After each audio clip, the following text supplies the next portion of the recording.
Hi, everybody. This is Story Time with Rez.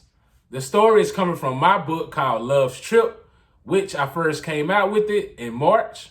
So if you want a copy, please go to Amazon.com or hit me up and you will get a signed copy with the bookmark. So this book has poems, short stories, and quotes throughout the whole book. And I'm reading a short story straight from the book. So make sure you listen with your ears and you pay close attention. And please comment below and let me know, did you like the story or you didn't? Or what did you like about the story or what you didn't like? Okay. The first story is called Letter.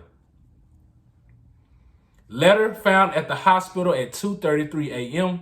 in an 83-year-old hands, holding it tight to his chest after he was announced dead. Now the letter starts. To whom concern? The pain in my heart overshadows the pain in my body. This sickness I have encountered wasn't because of natural causes, but a false cause. Cancer didn't rob my body, pride did. Instead of plowing my heart, I followed the norm. I took the easy road, which is the one most driven on. This will bring me serenity in my closing days. My sweet love told me to believe in myself, and I told her to believe in me. They gifted the day I saw her with her home girls, while me by my lonesome. I could have chosen any one of them, although she was sent specifically for me. I still remember that day. Seemed like she was shining and waiting for me to enter the light. There she was, standing deliciously with brown eyes, nice long legs, and angel teeth complementing her smile. She was the one. I didn't care. I had to come up to her. Well, I always didn't care though. The blushing from her jaws made me feel like I was special. I couldn't stop smiling. Either this was my moment. This replays in my head like a soft tone song. When she left, she took her smile and mine as well. She left me with a lot of blank stares. Her name was Amara. I was a hard worker, yet I worked hard for the wrong things. I was blind to the notion of choosing what was best for me.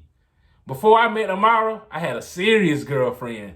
This girlfriend gave me money, and I wanted to move up with her. I wanted to get on another level with my girlfriend, as Amara was closing in on capturing my heart. My girlfriend, I've known for 5 years before I even met Amara. My girlfriend paid the bills, and was loyal to that.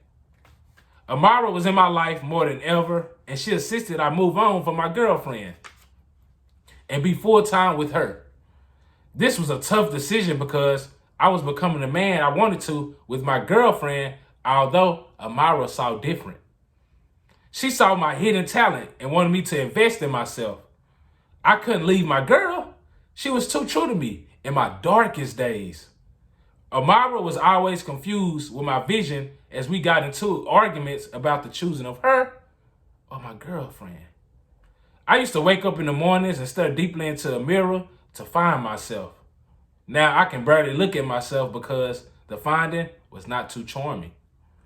Amara not only found me, yet she dug my heart from under a vanished cemetery, and I still failed her.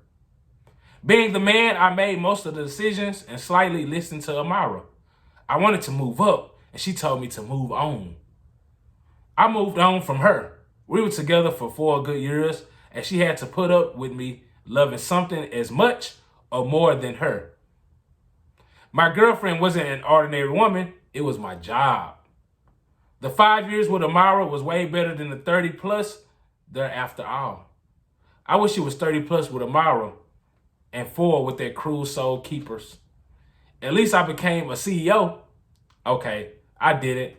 I was a manager of a company that cheated low and middle income people out their hard-earned cash. I put my heart, soul, and tears into that job without getting what I wanted. I was a monster that didn't reach my ultimate goal. I was more of a monster for choosing this over my sweet Amara. She became an idol to all. She was a successful businesswoman who created schools and hospitals. She married a well-groomed man who was a senator and later ran for president. She seen the way I worked hard and wanted to put me first with that same focus at my job. and my talent, which I just started using. I use it today to describe the hardship of my life after Amara. I wish we would have stayed together, for my heart no longer beats the same without her. I could have rented this to our kids. You left too soon to even have any or even have that thought. Maybe letting her go was the best thing for her. She deserved much better and someone that listens. I was hard-headed, and look how I ended up. No family or loved one by my side in this suffering time. Not even my job, who I devoted my time to, who let me go at the end. No one was here. They let me go to a machine. How loyal is that? I knew Amara wouldn't let me go, although I wasn't holding on tight enough. The person reading this probably don't even know my name, but you would know my heart. That's what matters most. Love, CEO Hopkins. That is the end of my short story. I hope y'all replay this and listen closely to what this was about. It's about an old man who regretted his life with his loved one. He loved his job more than he loved anything. And Amara, she just wanted to give him more focus on his talent, which was writing. And he used his talent in his deathbed during his death time, his ticking time, to write this letter to whom concerned. Maybe the nurse picked it up. Maybe the doctor picked it up. But he was just trying to express himself that he didn't express these years.